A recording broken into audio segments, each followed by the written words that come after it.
All And we're right. live. Good evening, everyone. Thanks for joining us. It's 6 o'clock Eastern Standard Time on the Eastern Seaboard of North America. If you're in any other part of the world, I have no idea. 11 o'clock here in the UK. All right. In GMT, otherwise known as zero time, because we actually put the timeline there. So yeah, we control We time. made time. We made time. You invented time? Okay.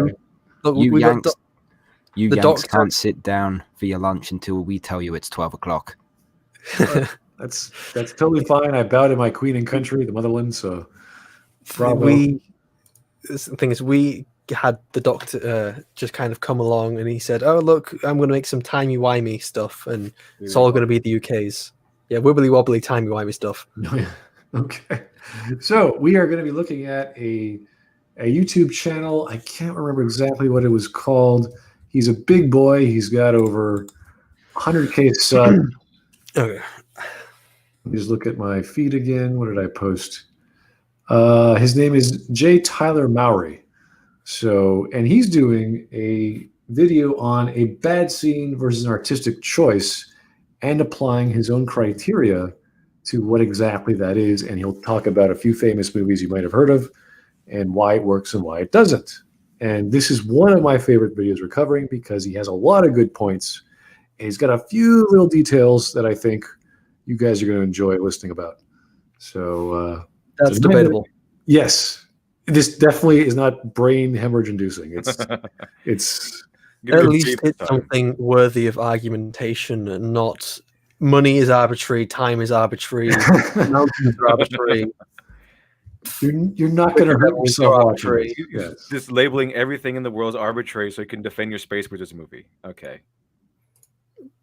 Something like that. Or it's not, the cracks in the ground of Crate, they represent the scars on Kylo's soul. Kylo's soul. Those are the best. I It's love the Raylo. I love the Raylo videos. They have all the nice, touching, passionate, emotional music, and how Kylo was always just touched, damaged, disturbed soul, and Rey is his salvation and all that stuff. So very poetic. So very poetic. Jeez. Okay, so let's get going. I think we're all set. Voila. What you mean we're not having an hour intro? No, we're not. Let me start again, Shiny. Thank you. To remind you that I've written an ebook called Practical Screenwriting. In this ebook, I cover how to beat writer's block and procrastination. I go through the biggest mistakes screenwriters make, and I give you a description to learn more.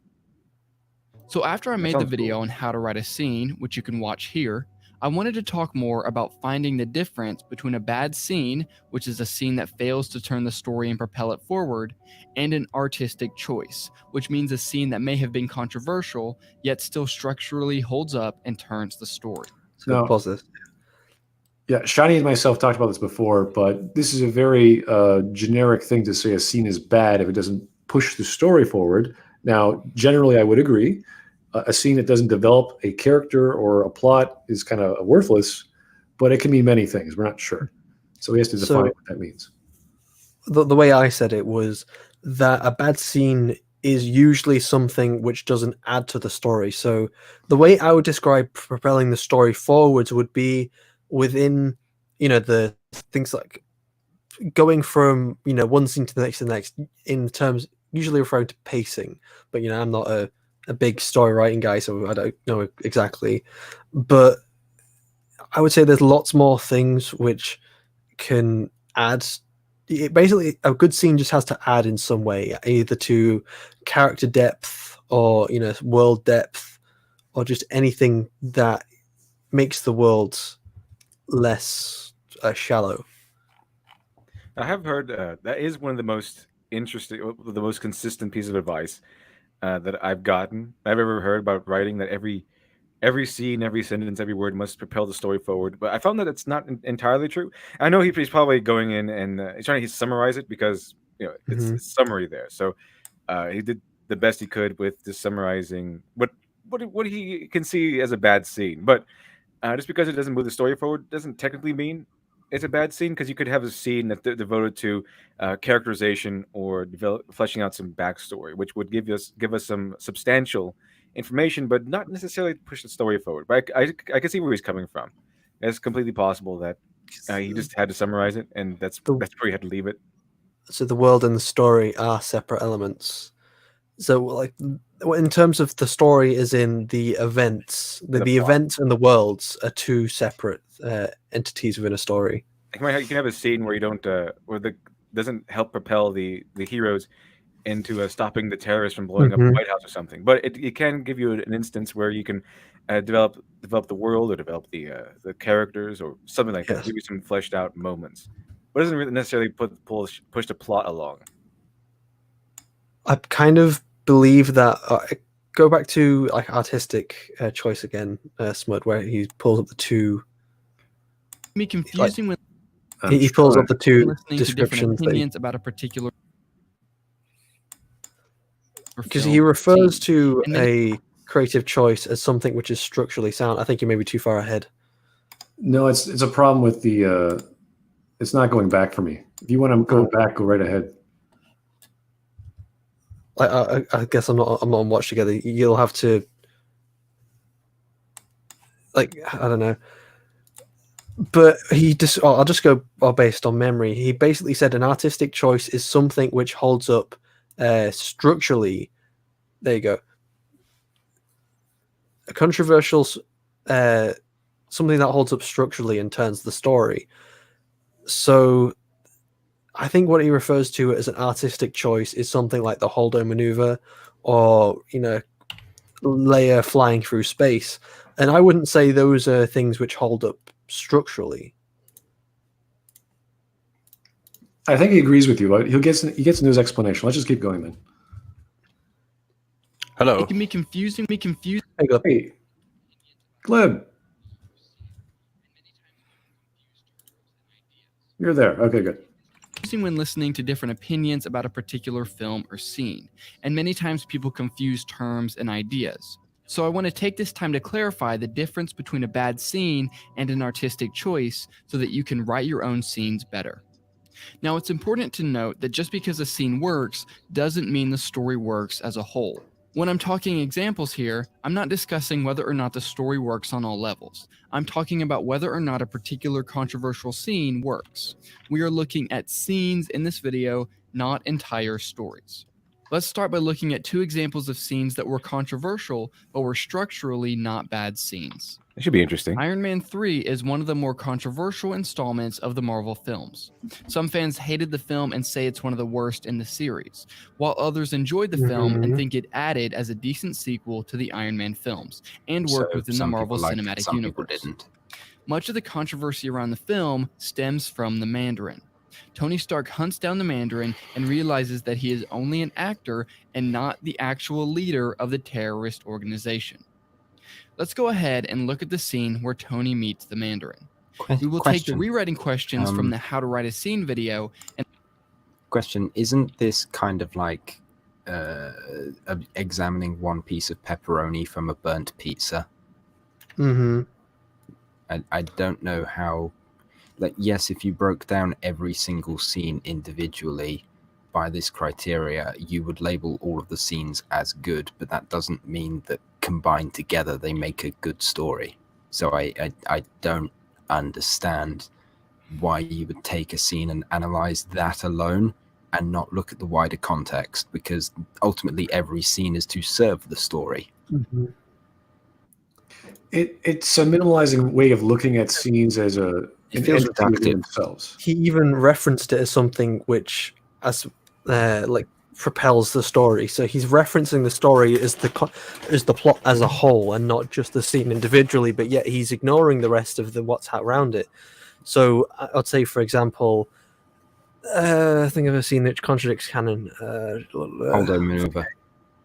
Yeah, Holdo maneuver. Okay, well, we'll take that. While in isolation, the Holdo maneuver doesn't have any problems with it. It's when you start taking into account the wider implications of that scene in the bigger context of, I suppose, not much of as the film, but everything surrounding that film.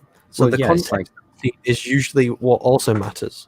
If I was to look up the 3-minute section of the Holdo maneuver, and I hadn't watched any other Star Wars like show, film, read any of the books whatsoever, I might think the scene is incredible because I've only seen that one scene. That doesn't mean that when combined with everything else, it's actually a good scene. In fact, it's probably a scene the film could have done without. It's and again, a scene is something which adds to the story, and that's what makes a good or bad scene add to the story in some aspects, as I mentioned before. Let's The hear him- context is important. Yes, That's all. the context should be point number one. Let's see him go through his criteria and see what's wrong with it. I think this is very interesting. Mhm. and apply them here.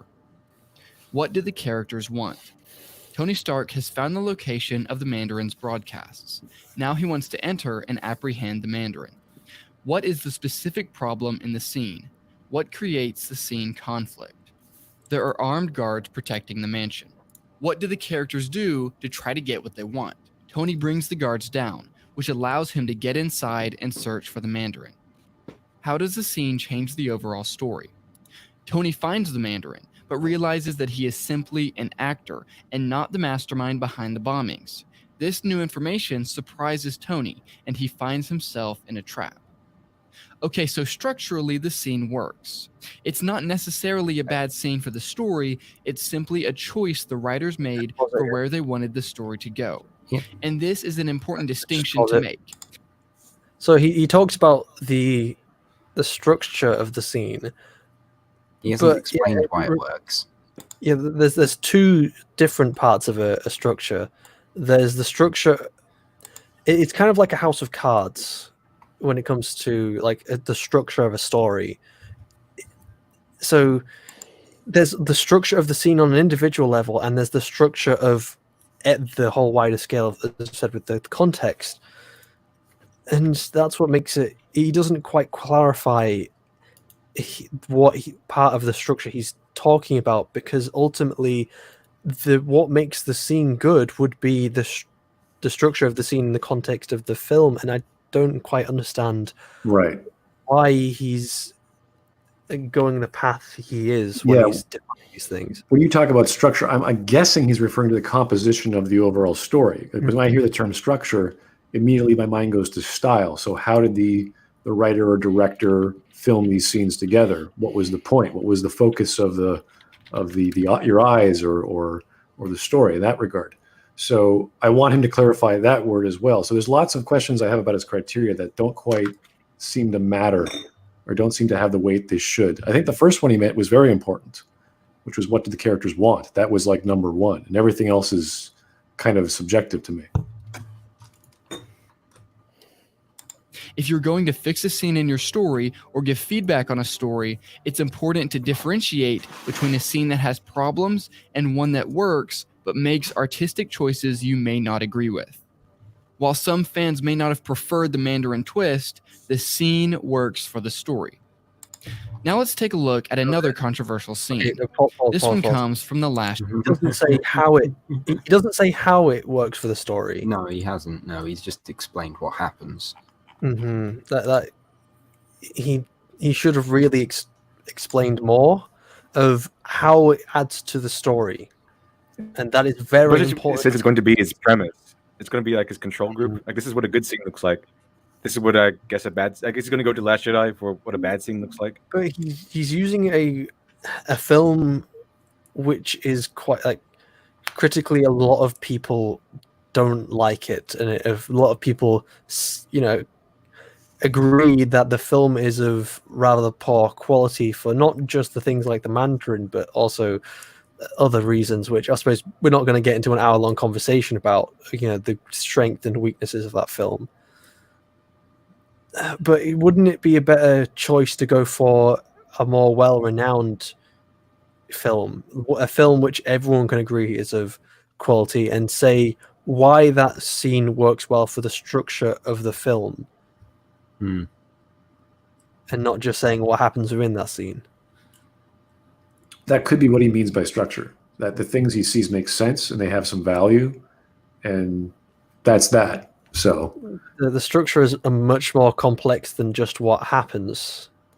We can Yes. go into the fact that the reason why it makes sense, reason why it works in opposition to the other scenes about the show, more than likely, is that maybe it doesn't it's a twist, it's an acceptable twist that doesn't ruin the story, doesn't ruin the canon of the established story so far. That it hasn't been proven impossible that this could happen. It can completely happen, and that the Mandarin or the villain has the resources or the capability of setting something like this up. Like it, I think that's what he means by structurally it kind of works, and narratively it's fine because even if you didn't like it, it didn't break it didn't break continuity and didn't break the rules of the established universe for it to work or to exist. yeah, that's one of his criteria, though, is that did it change the story in some way? As if every scene has to change the story Mhm. when you go to a new scenario. It's like you don't want to do that. That's I kind of actually haven't seen that movie. What happens after that? Is it? I mean, does the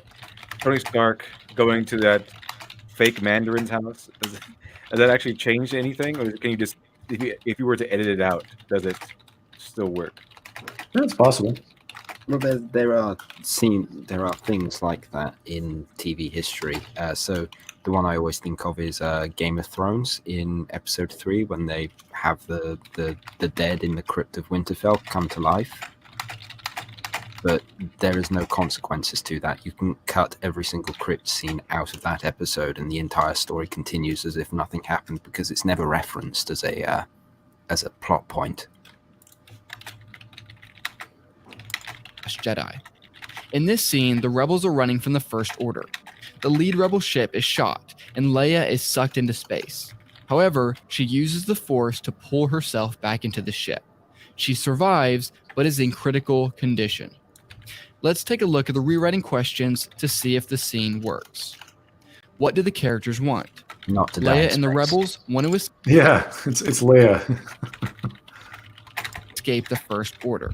Kylo Ren and the First Order want to destroy the rebels once and for all. What is the specific problem in the scene? What creates the scene conflict? The rebel ships are under heavy fire and are trying to get out of range of the First Order's fleet.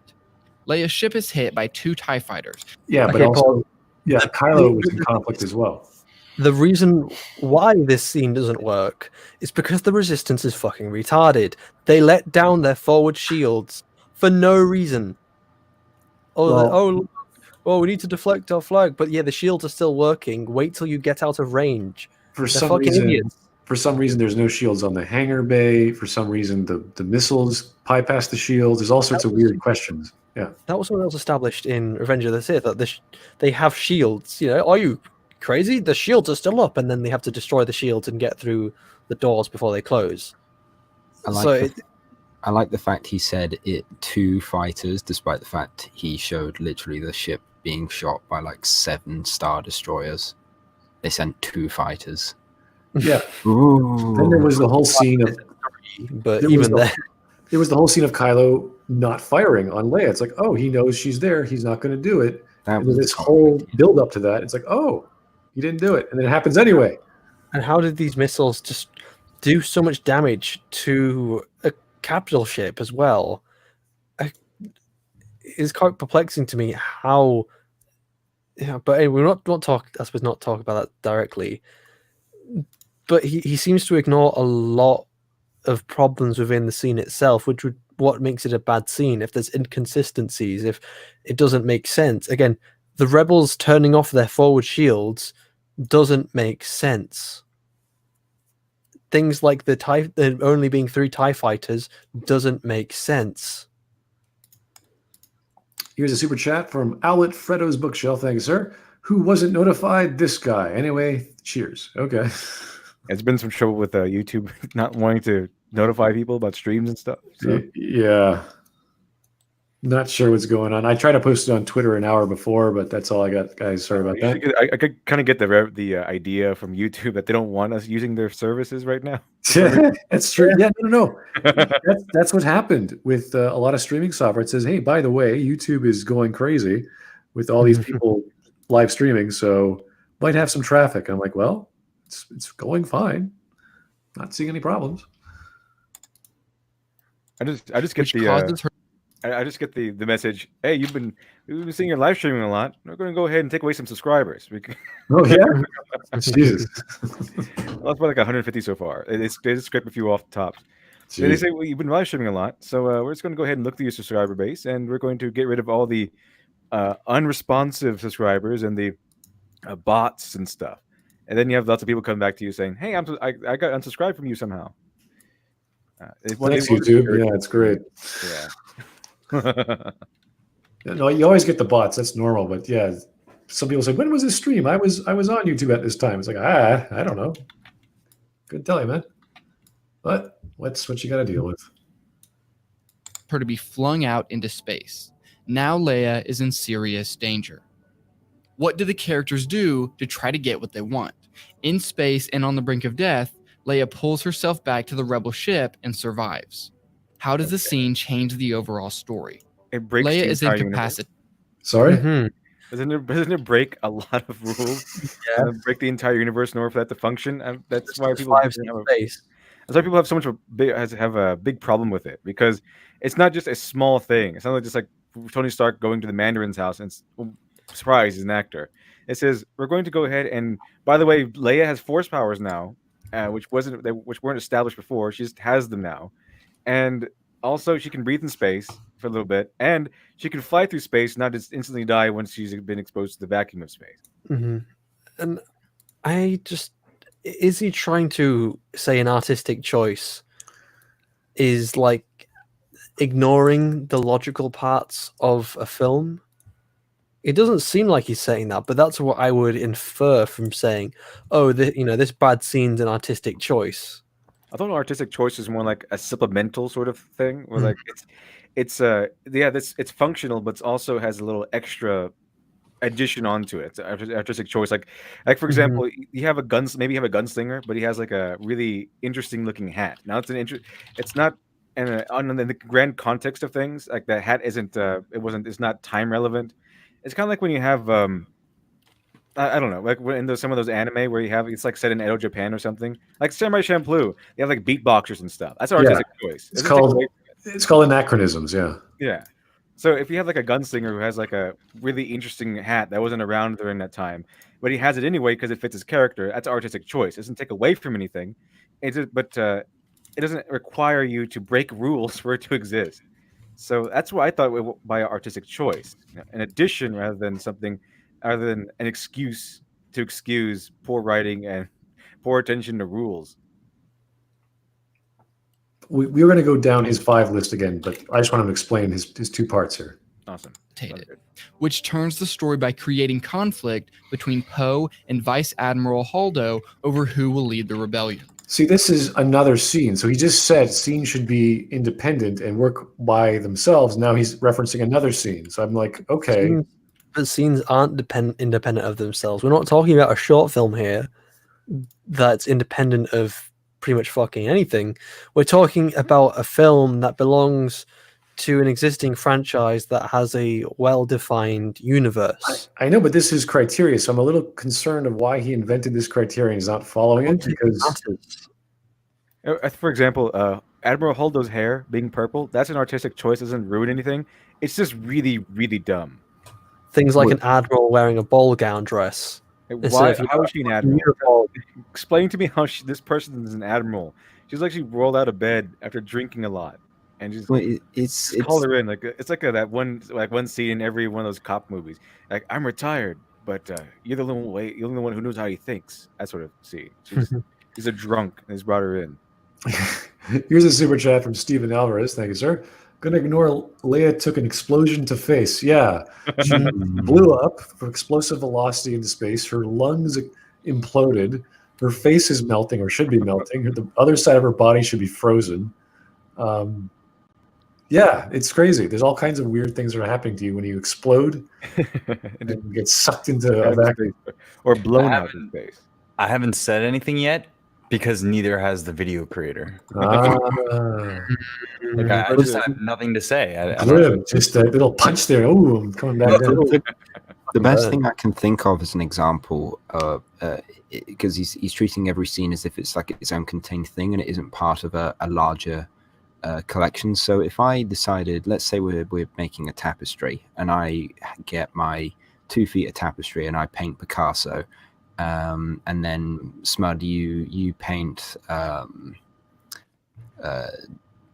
Why do I not Rubens. know any painters? Yeah, sure. And then Why do I not know any painters?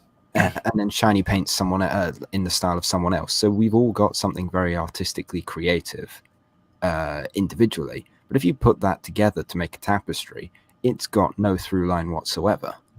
Yes. It doesn't Which- match up. which It is clashes fascinating. horribly. Because one of his criteria is that it should connect to other scenes when he specifically said the scene should work by itself. It's like, Yeah. yeah. Interesting. The context is very heavy within. I keep saying it, but it is very important, and it's strange to me how he's going about his argumentation. Like, context is what makes the scene good or bad. That they're not separate from each other. A scene doesn't work on its own. It's like you don't just build a film out of good scene. Like, you don't go, okay, I've got to create this good scene, I'm going to place it here. I've got this other scene, I place it here. And it's not like you're building a wall out of bricks. You have your story, and then you build your scenes from how you want your story to go, and you build your scenes. Well, with a not specific necessarily. purpose. You can literally approach it from any angle you want. You just have to meet the bare minimum of what the foundation is going to be. The construction matters, but you can have 8 sequences. You can have a 5-act structure. You can just start writing. You can do it however you want. But it all has to make sense. It all has to make sense. It's kind of what Voice was saying, where you create a I suppose probably better to say the tapestry metaphor than the brick metaphor, but you can make these really good artworks, but the artworks don't go together. Yes, if you painted Van Gogh and I did my best impression of Picasso, and Glib, you did your best impression of Salvador Dali, and then we said, okay, let's combine our efforts to see what we make, it's going to clash terribly because we've all used different colors, we've all used different brush strokes. Even then, if we technically, it's more like the art. I know Literature Level's dead, but it's more like the same artist has just drawn a bunch of. This isn't exactly what has happened, but what I'm trying to explain is that it's not just as simple as each individual scene has to work on its own. Each individual scene has to work within the greater context of the film, and that is what I'm trying to get across. And I suppose maybe that's not what I'm communicating well enough. It's a very simple observation, yeah. Mm-hmm. If it doesn't have that quality, if we don't know what's going on, then everything else he's talking about is kind of secondary. Yeah. Again, just as in Iron Man 3, this scene structurally works. It turns the story and causes major conflict between the other characters. It was controversial because of the context of Star Wars and Force abilities, not because the scene itself didn't work. Now that I've shown examples, reality and sense, and it was also devoid of that as well. It's actually because of the wider. It's because of the wider context that the scene doesn't work. Mm-hmm. It's like saying, "Hey, this breaks the character background, but the plot's okay." It's like, yeah, but you've ruined part of the story. I guess we'd have to keep going when we have to maybe stop repeating ourselves, or maybe more specifically me, because he's not. His criteria is very limiting. That's the main key we're getting from all this. Examples of controversial scenes that still worked for their stories, let's look again at Iron Man 3 and The Last Jedi to find scenes that structurally do not work. In Iron Man 3, we have multiple scenes where Tony Stark suffers panic attacks. Expositionally, these scenes are important for the larger cinematic universe, because it's these fears that caused Tony to create Ultron in the second Avengers movie. Of course. But these scenes don't... This wasn't something which were like a... This feels like a different approach. Yes. Yeah, the PTSD scenes were one of the better parts. Well, maybe not the scenes themselves, but the idea that Iron Man has this PTSD and an obsession is what adds to his character, and that's one of the parts which people praise the film for, especially when it goes against all these other issues with the film. I think he's changed his metric now. So he was looking at the Iron Man scene with the I've forgotten the word. with no context, and now yeah, we're looking and at now the scene he's with looking at context. Yeah, now he's looking at scene, but not just with context to the rest of the film, with context to future films down the line as well. So now he's changed his approach. It's no longer just he's in a scene where he finds the mandolin. Also, it's been a while since I watched Iron Man 3, but the scenes themselves, the PTSD scenes, Oh, I blocked it out. were they bad? I'm trying to remember, like, back to them, but were they specifically bad scenes? I thought it was pretty good from an acting standpoint, anyway. There's really a weak argument to say that this is a bad scene because we have a character crying or being neurotic or pausing to smell the roses. It's all confusing, what he's saying.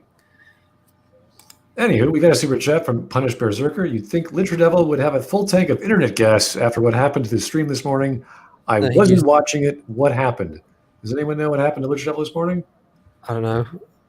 Anyone? No one? I'm surprised his streams don't just cut off, or maybe they do cut off. Who knows? I don't know. I've been really busy, so I didn't even realize he streamed this morning, which is weird because I'm subscribed to him. Of course. Of course, no one knows. No, I never get any stream notifications anymore because clearly they don't want people. I love YouTube. It's like it's nothing that you want. It's all corporate media, and then when you try to stream or get to watch something, they don't want you to watch it. It's all going to plan.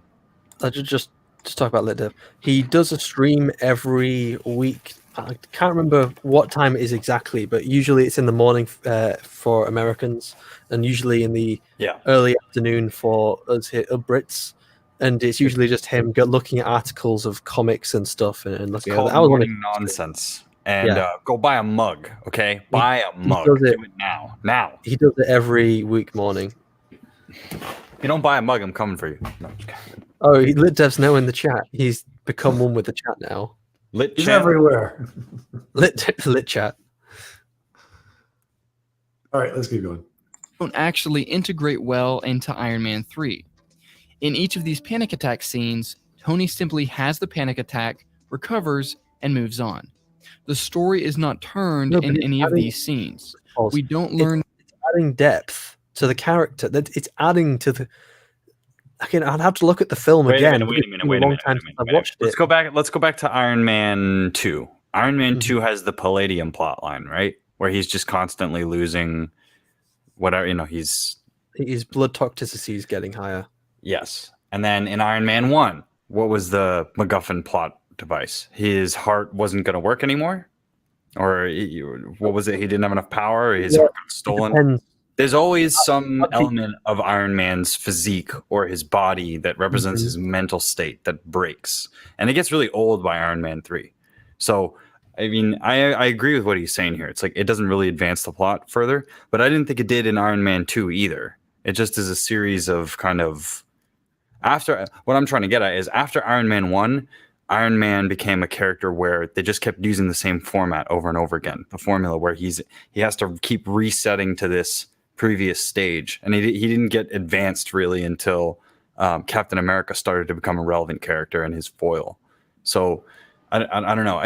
Again, we're watching a guy try to explain how shitty content is good, and he's doing a terrible job at it. And he's talking about how The Last Jedi is good, Iron Man 3 is not good, but it's still good. It's controversial, and it's like doing it with this academic sense. It's like, at what point do you just stop yourself when you're making one of these videos and realize you're being an idiot? Didn't he just say, though, that referring to the panic attacks, that it enforces his decisions in Age of Ultron, and now he's saying that it has no effect on the Iron Man storyline? Because he's making this contradicting thing where the thing should stand up. He references where it has an impact further down the line canonically. Yeah, we're not sure if it's plot related to this plot or to another plot. Yeah, we're not. Doesn't the panic attacks like support his overbuilding of Iron Man suits as well? That he constantly feels the need to be protected. Don't they reinforce one another? Yes. That he always feels like he's under pressure, so he's building more suits to take his mind off it, but also to feel secure. So it enforces the character. It adds to the character.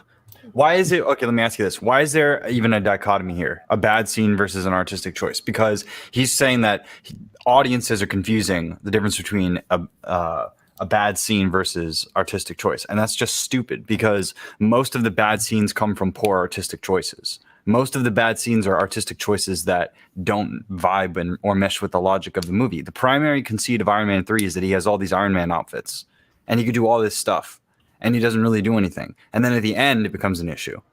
And it's just like his decision process as a genius is decidedly non-genius. I mean, if we're talking about artistic points that affect the plot negatively, just look at the bombers in TLJ. Mm-hmm. Well, every artistic choice affects the plot negatively if it's illogical. If the storytelling is illogical, then like the characters can be illogical. That's how humans are, but not writers. When writers are illogical, the audience has to be told that they also have to be illogical, and most people don't want to give that up. Some people just don't have that, but the people that care about it, they're going to call your movie out.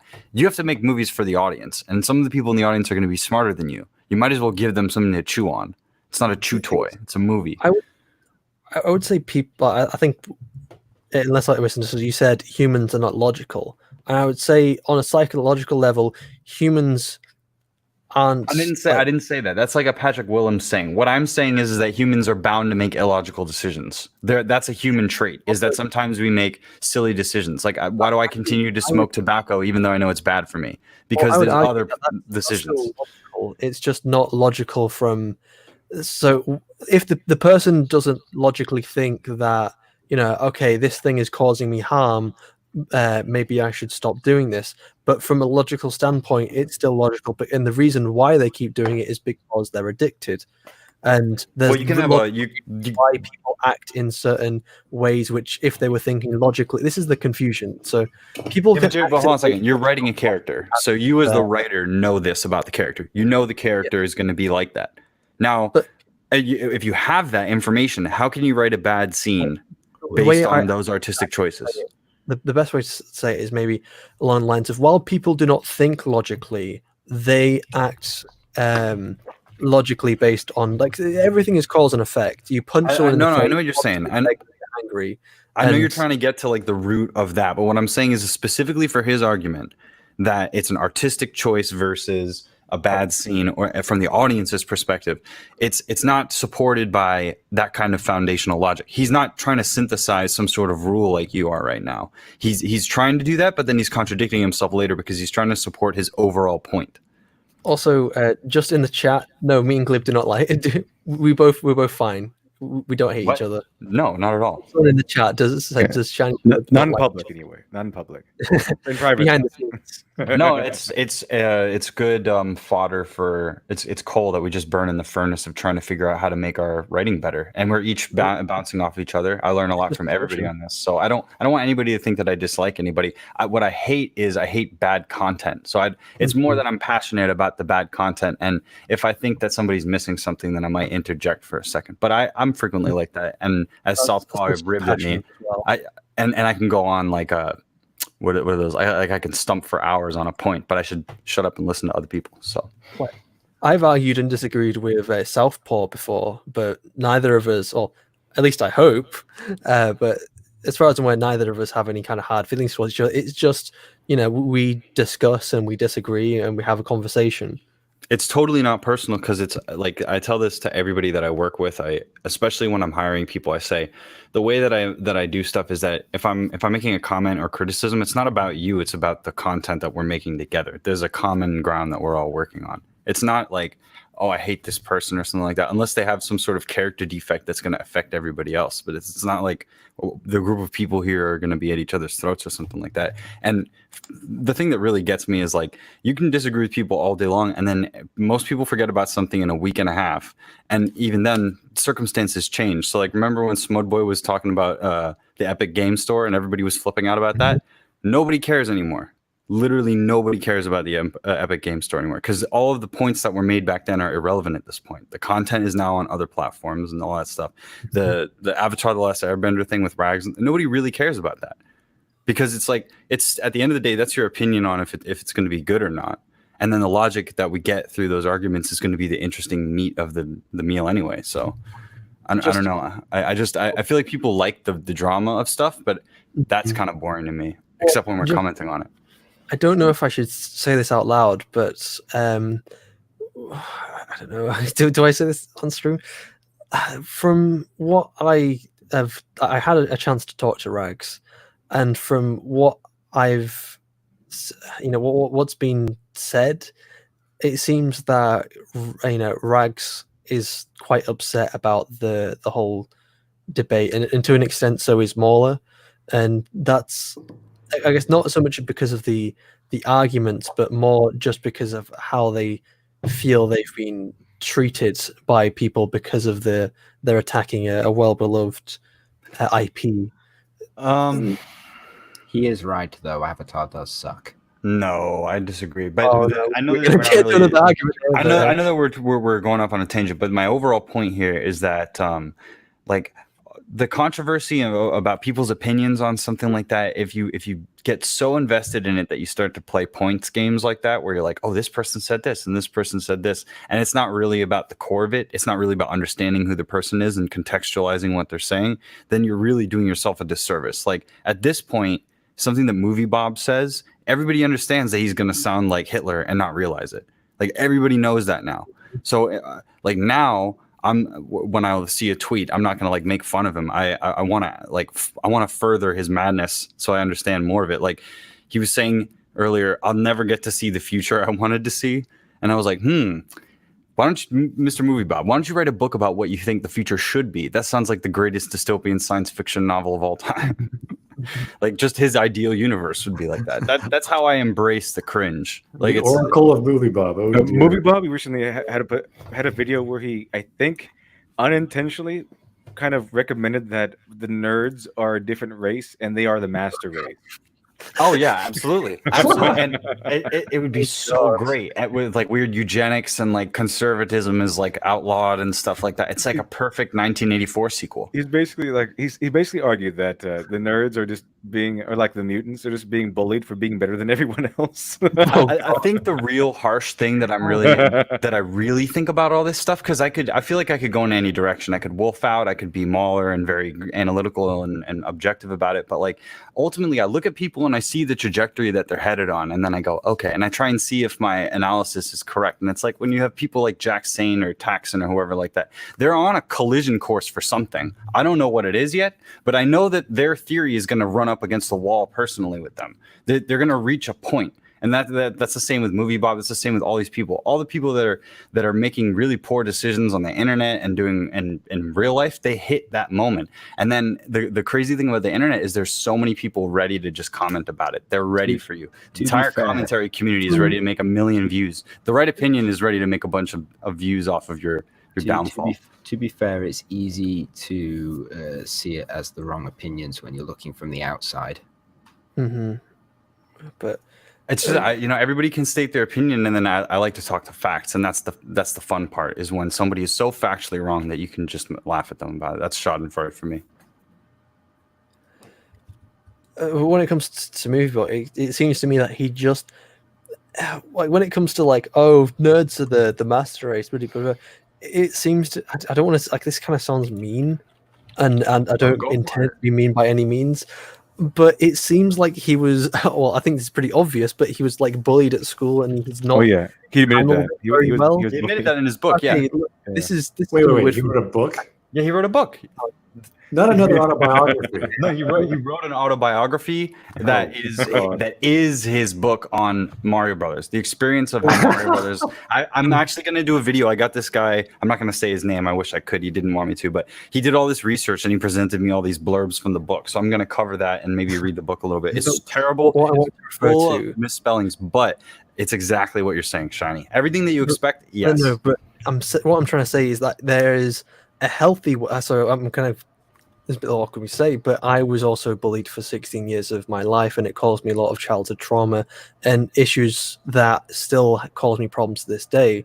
There is a healthy way of dealing with that trauma and issues and what you had to deal with in the past, and there's an unhealthy way. And I would say very much that Movie Bob seems to be handling it the unhealthy way and not trying to put You mean, Sorry, what did you say? you mean alluding to the nerds being a master race is an unhealthy way of looking at it? Yeah. No, I see that a lot. I see a lot of people that are trying to overcompensate. You see every nerd ever that is like, oh well, the jocks got all the girls, but I'm smarter. And I'm like, that does not matter. And you're not smarter because you're not figuring out the thing that Chad Thunderfuck or whatever can figure out without thinking. And they always went together right 8 plus to 1. what was it? They always went right to the jocks are big and dumb and everything, and you'll be their boss when you grow up. Yes. So take it now. But that's not necessarily true because the Chads, they know how to get places. That's where they're Chads. That's why they're Chads. Yeah, it's funny. And it's like if you're on the outside of that and you're not offended by it, you can laugh at it with everybody else. And you see all the people that hold on to that stuff, that like Movie Bob or all these people that got bullied in school and they're trying to carry it forward. They're poisoning their future by hanging on to the past. They're like the context that you're in school does not matter. I'm 28 now. It's like that was 10 years ago for me when I graduated. I couldn't be further away from that. And when you see the same cycles happen in your regular life, you're an adult and you can kind of be like, fuck this, I'm out. I thought you're supposed to kill your past though. Yeah, no. That's what people who kill their parents do. Oh, okay. But I'd say that you shouldn't. The way you shouldn't think about your problem. It doesn't matter who caused your problems. What matters is that there is a problem, and you shouldn't use the fact. You shouldn't blame other people for your problems, and you should try to do something about it to try and solve it, no matter what. And that is very much the mentality which has changed my entire life. But Movie Bob just shouldn't just keep blaming other people, and that is bureaucratic. The irony is that if Movie Bob started to like work out in earnest and like get his shit together and like had a stable relationship, all of his opinions would change. His opinions are formulated by every decision that he makes that's preceded it. And like I was saying before with people with their past, I mean, I know we're off topic really, but what I really want to just like, you don't have to be defined by your previous conception of yourself based on how you got thrown into a locker in school. That's retarded. You really don't need to do it. You can be whatever you want to be and just figure out who you actually are first. So like, I know there are a lot of people that are like, oh, I want to do this, or I don't know what to do with my life. And I'm like, just fucking enjoy it. Okay. That was a good Jordan Peterson impression. Jordan Peterson and Kermit the Frog and every guy from Alberta ever. Yeah. Kermit the Frog here. I would say if you don't be proactive about your problems and you just decide to blame other people, that's just that's limiting yourself, and it's only hurting yourself in the end. But anyway, we are off topic. Were we talking about something around bad scenes and artistic choices or something? We're talking about bad scenes and autistic choices. We went from that. Whatever a I narrative. don't know how we got there. I video don't know is how we so- went there to Movie Bob. I don't know. Whenever it's so bad, we start going off topic, and I realize that we should probably bring it back. But I was having so much fun listening to you guys. But okay, I'm glad. Say when Smud actually is like enjoying the tangents, the video is awful. People saying, when did we go to a Jordan Peterson lecture? I wish I could do a really good Jordan Peterson. All you got to do is talk about how the dragon is trying to get you, Yeah. and then you have to defeat you defeat the dragon, and then you become the hero, like in the myth. Like hell yeah, Jordan! I'm gonna go clean my room now. It's been a long time Clean since your room and take a bath. Pick up your toys. I don't care about his politics, but I have a hell of a lot of like respect for some of his lectures, because they're very. I find them insightful. At least I used to find them insightful. He's one of the best Canadians of the era. He's like top 10 Canadians of the last 20 years for sure. Right under Justin Trudeau, obviously. That's Smud's favorite character actor, Justin Trudeau. He's good in all roles. He can play anything. He can play African. He can play Arabian. Mandarin. He's an actor. He's not really the prime minister. He's just an Man actor. of mystery. He can play an Indian man that does kung fu. He can dance. It's like he's really talented. Somebody should hire him for He's a the role. hero with 1,000 faces. You got to admit, after Obama, he's the best actor that's ever been a president. That's true. Well, I thought we worked out on the previous stream that Smudboy was Justin Trudeau's secret brother. He's like Malik Obama. He's the one that like grew up and like he's like he used to be good, but then he turned on all of us when he found out his father was Castro, and he had to enact Cuba and create the Communist Party of China or whatever.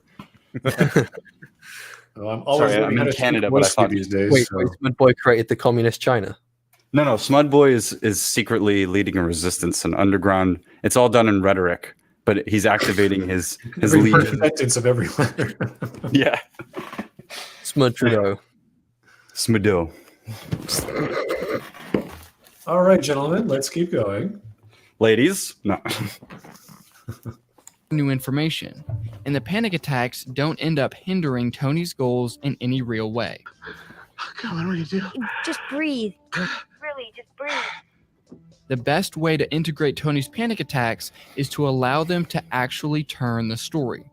Rather than Tony having a momentary attack and then recover. What? I would say it would be more interesting if in the third movie his panic attacks did have a bigger impact on, say, the plot. So, for example, Sure. if he was unable to do something because of these panic attacks or because of this issue, and that would have been interesting. However, I think the way they handled these panic attacks is maybe not as fantastic, but it's just fine and okay. Yeah, when you're talking about character traits, they don't always have to relate to the plot. It's like a person with a bum leg.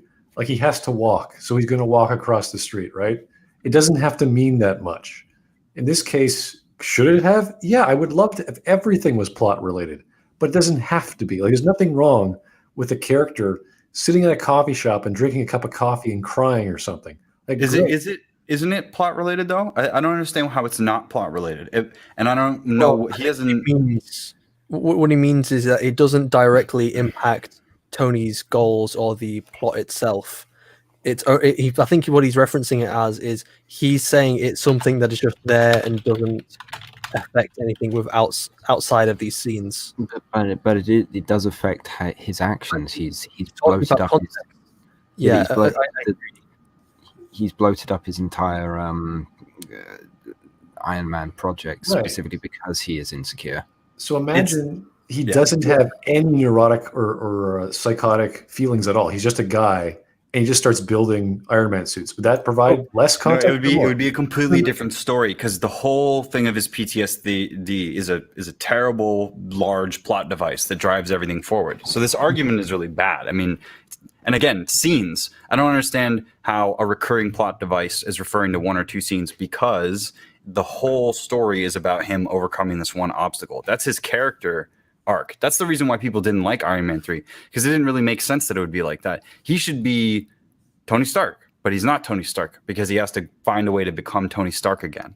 So shitty arc for something that people didn't want, PTSD that was sort of trivialized, and then seeing his arguments, if do you mind?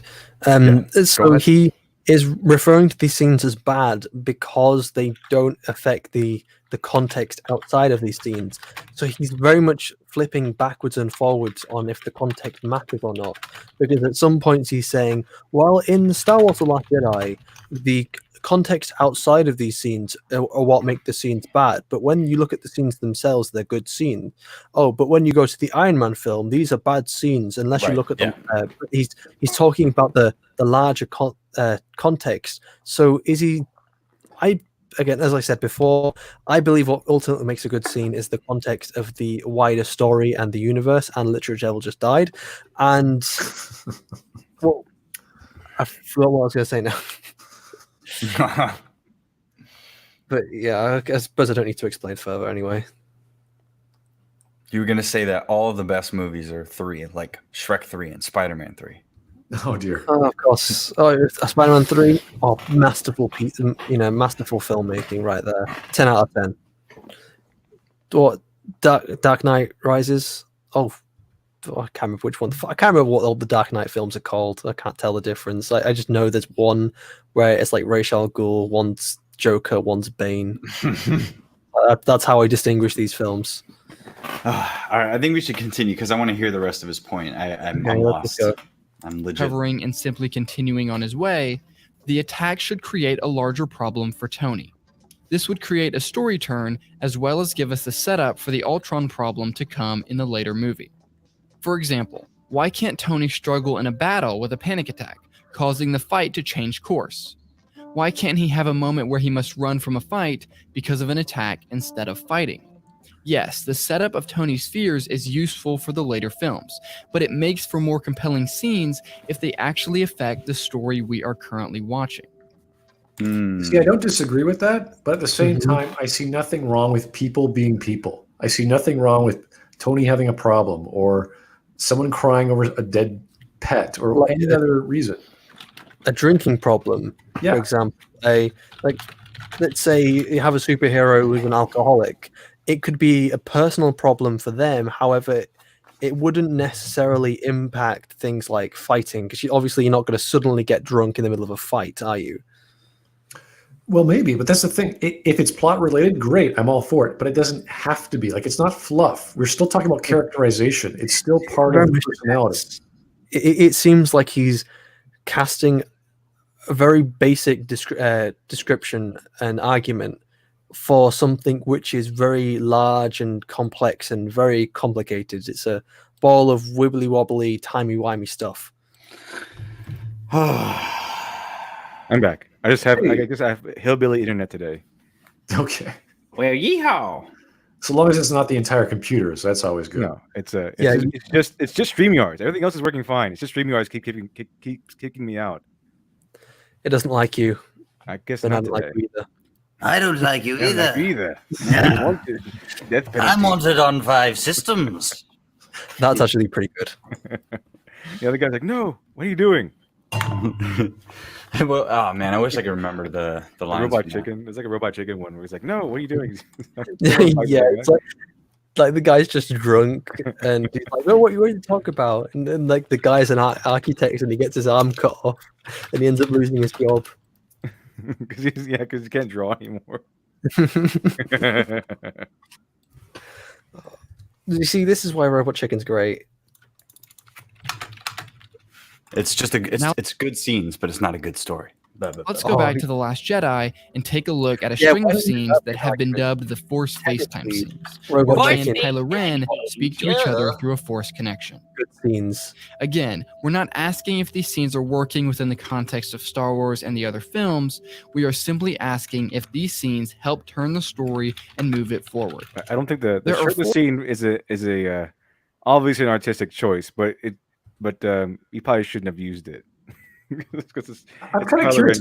Does dialogue need to be a plot device? Does it always have to push the story forward? I'm kind of curious about this because you should either push your story forward or develop character. Now, during this scene, they were kind of, I guess you could say, they're developing character because they're building a relationship that wasn't previously there. So it's forming a connection that they build off of for future plot points.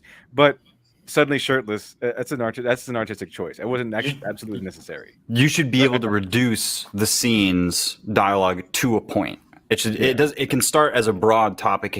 They can talk about anything. It just has to eventually lead to a point defining why the scene is there in the first place. But you can go Tarantino with it and have them talking about toe piercings. Like it doesn't really matter. I mean, but even though in Tarantino's scenes, maybe like in Pulp Fiction, we're talking about Big Macs and stuff. It sounds like they're talking about nothing, like this minutia, but they're actually giving you a lot of character development there. Even though they're not telling you about, I was once in the army or something. It's their reactions to these things and how they develop these things, and which obviously, what's his name? Vincent is the more adventurous one. Jules is the more reserved one who stays at home, which feeds into his eventual character development and so on. And it's actually pretty good dialogue, because it feeds you their character rather than nothing. So I think that's where people sometimes get a little confused with Tarantino-esque dialogue. Well, the whole thing that's interesting about the nuanced version of like good dialogue is that you can have all of this exposition that sounds like it's not at all. Like the foot massage stuff that has to do with Tony Rocky Horror, all of that is plot relevant later and comes up over and over again. Oh yeah, repeated device. Oh, yeah. With Shane Black, it's just clunky because it's like, oh, he's got PTSD. Look, he's got PTSD. He's so sad. He can't do anything. Look, he just can't do anything. And I'm like, I get it. He can't do anything. Now what? That's not the Iron Man that I signed up for. But then when you have something like Tarantino, he would never restrict a character to not be themselves, because the whole point of the movie is to see the characters being the characters that you want to see. Right. See, the whole point of the plot, as far as I understand plot, is that you want to get underneath the personality to allow the flaws to come out so they can change and grow as a character. And when you give us character without plot, It's like, oh, this is why we're here. Thank you. The plot is still there, but again, the scene is not like a 10-minute thing where they have this giant aside of him crying in the snow.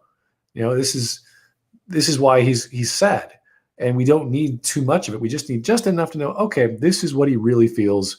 This is what he really wants. He has to learn to grow up and right his wrong. So great. Connect that with the plot, the next scene, if you need to.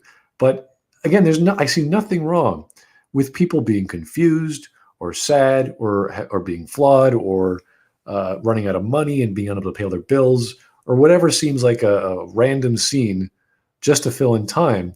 But it shows us more about their world. It shows more about their condition. And you can learn about that person from that. Like with Kylo here, what's he doing? He's getting changed. Why? Gee, I don't know, because that's what people do. They put on clothes, they get cleaned and all that stuff. Nice to know. Not necessary. Doesn't really affect the plot. But hey, we learned a little bit about the First Order and how they sleep and how they clean themselves. And on that note, was Kylo wearing a tearaway shirt? Because there's time passed between their exchanges of dialogue. Because suddenly he's fully dressed.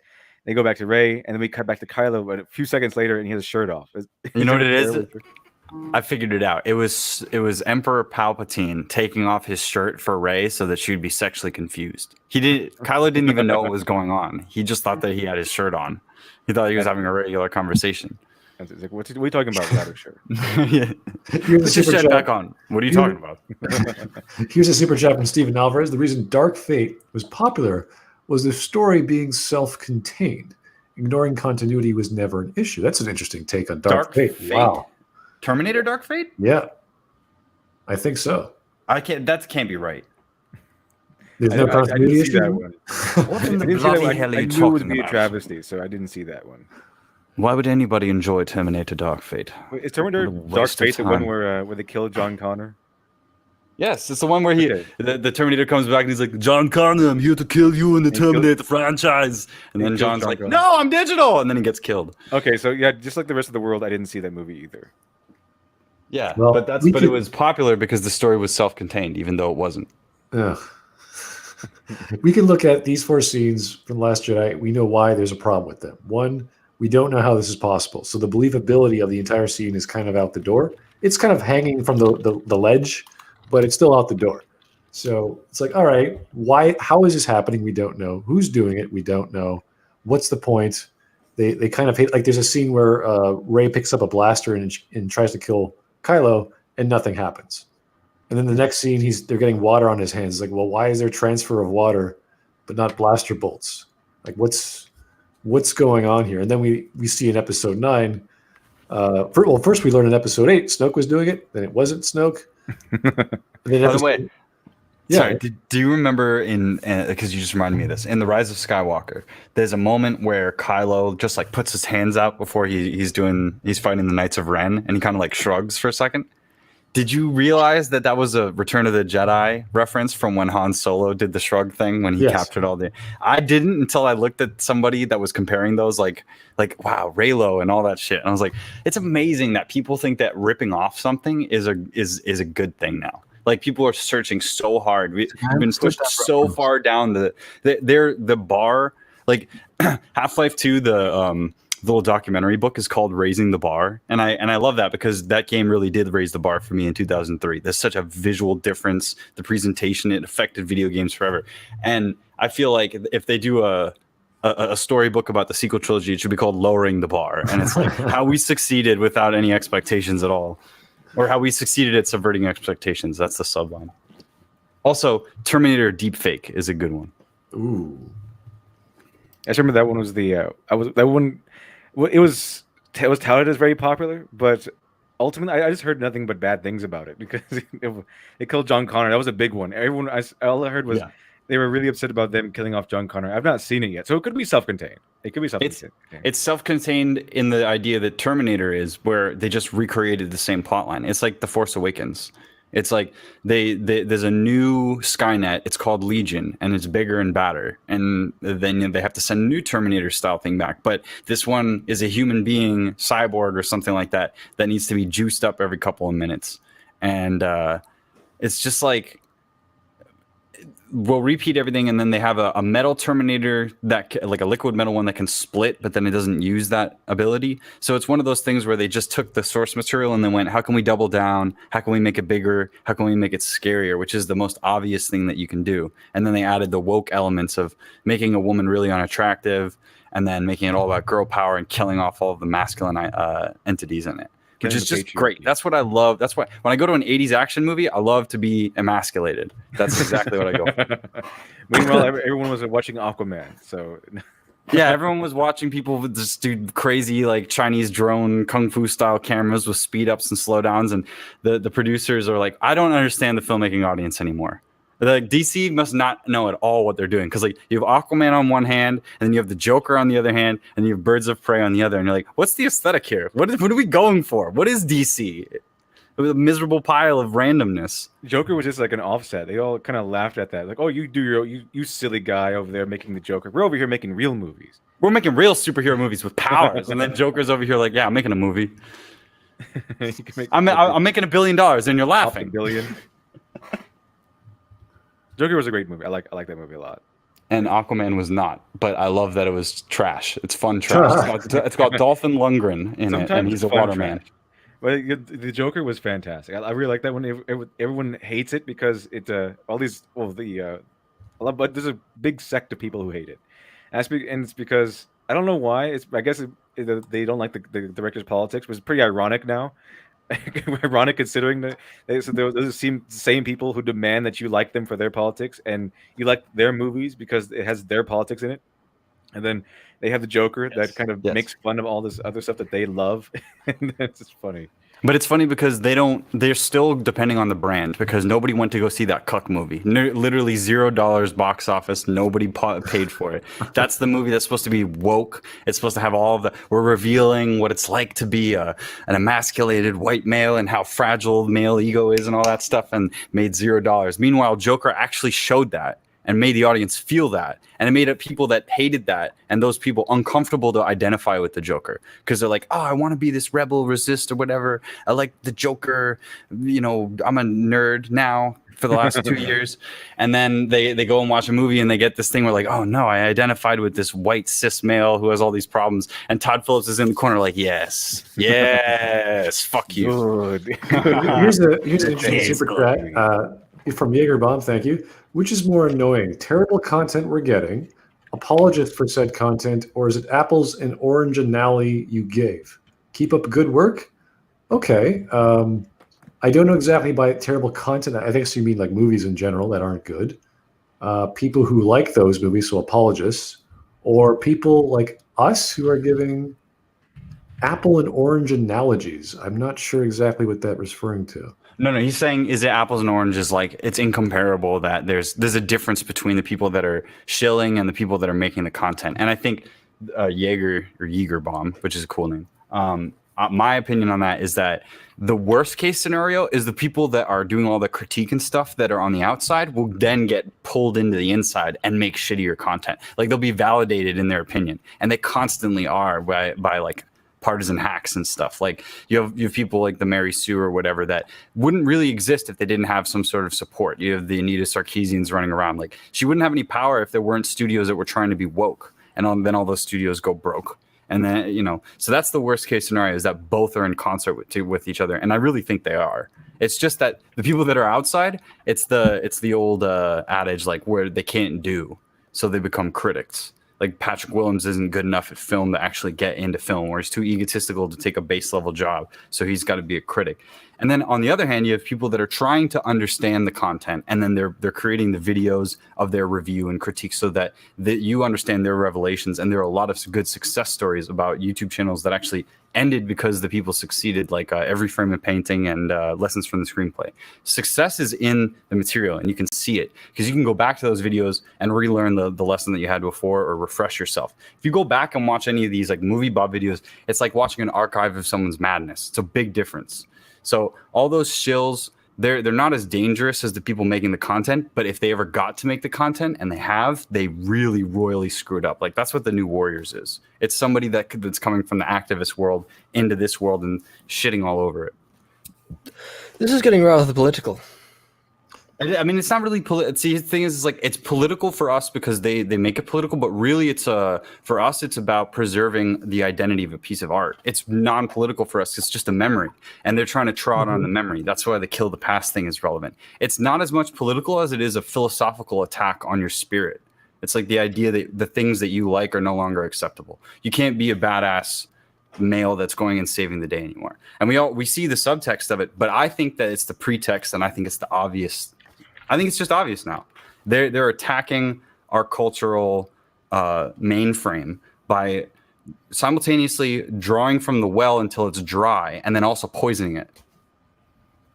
Well, either way, I think we have a lot to answer for, a lot to repent for. So that's why we should just vehemently adhere to fundamentalist Maulerism.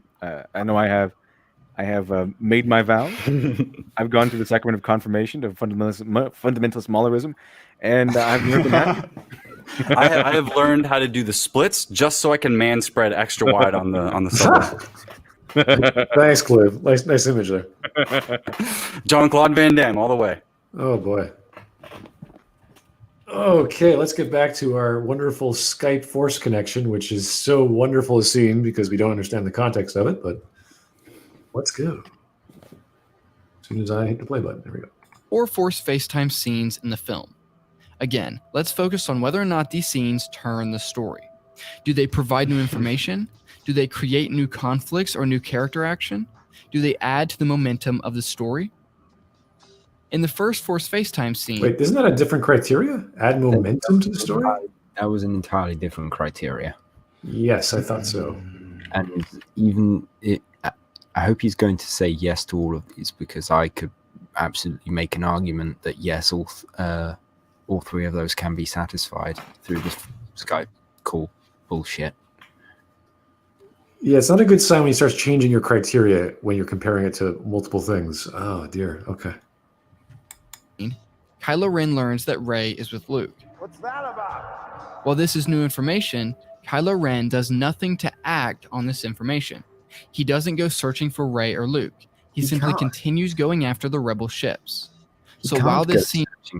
He can't go searching for Luke. The whole point of the previous film was that there is only one way to find him, and it's with the map that he doesn't have. Although it is interesting in the next movie, they discover where she is by just a bunch of beads. They pulled off her neck and they analyze the beads, and instantly they know where they are. But she didn't have the necklace here, you see. Oh yes, they had water, but it's water. It's too universal. You can't just analyze water. The water on his glove, and he goes over to analysis. He's get this analyzed, and then the next scene is just it's this place on Act 2. Yeah, they have water samples of the entire galaxy on file, ready to go. Jars. It's like, yeah, this is the salt water from Arc 2. You can tell because it tastes a little bit like pork shit. And they go, yes, and then 5 minutes later they're there, and then perfect. There you go. I fixed it. So how would they know what pork shit tastes like? That's the real secret. They haven't analyzed, of course. Okay, we have Jaegerbomb. Thank you again, sir. I meant by apples and oranges. You didn't have to give me a super chat to explain yourself. Okay, but thank you. You're complaining that someone is giving you money. Well, yeah, we were chatting in the stream here. It's okay. Being both are bad in their own way rather than one being worse than the other. Pardon the wording. Okay, that's, I unique respect flavor. people. Unique flavor of bad. No, totally. That's the thing. There are apples and oranges, but it's the same barrel basically of rotten stuff. It's a it's a composter basically, compost pile. Yeah, a lot of them fall to the same issues. Somebody makes a bad movie and then somebody else apologizes for it because they both agree and they both hang out on the weekends or something in the same, stupid club or whatever. Or perhaps they see something that reflects something they believe in, but it's simply not there. And don't you dare ever critique protected media, because it's protected. It's protected. Media. Mad about it. The progressive stack, boys. Robots at the top. Yeah, but you guys saw the pictures of the latest Dune series that they're going to be coming out with, the two-parter? It looks kind of ugly. They're making it woke. I heard. Well, they gave Poe his big freaking beard, and they shaved off all of Jason Momoa's facial hair. So I was like, what are they doing? Yeah, it's kind of like the opposite of what they should be doing. I thought Jason Momoa was the beard, though. Oh yeah, he is. He's amazing. Is with it- the beard. the weird thing is that they went with Denis, and I knew that was like everybody was going to go crazy because they think that he's this like magic guy, and I'm like, I just think that this is the wrong guy to make a movie that's as visceral as Dune. Dune is maximalist; it's not minimalist, and Denis is minimalist. So I'm going to be really nervous when people go and a bunch of fans of sci-fi are going to complain that the movie flops because the movie is boring and it's slow because it's Denis' movie. And I like him. I like Sicario, but I like it when he's working with slower content that's more about like smaller settings. Like I know that it can be a big wide thing, but there's isolation and distance is part of his story, and we're dealing with something that needs to be treated more like Game of Thrones in the first seasons.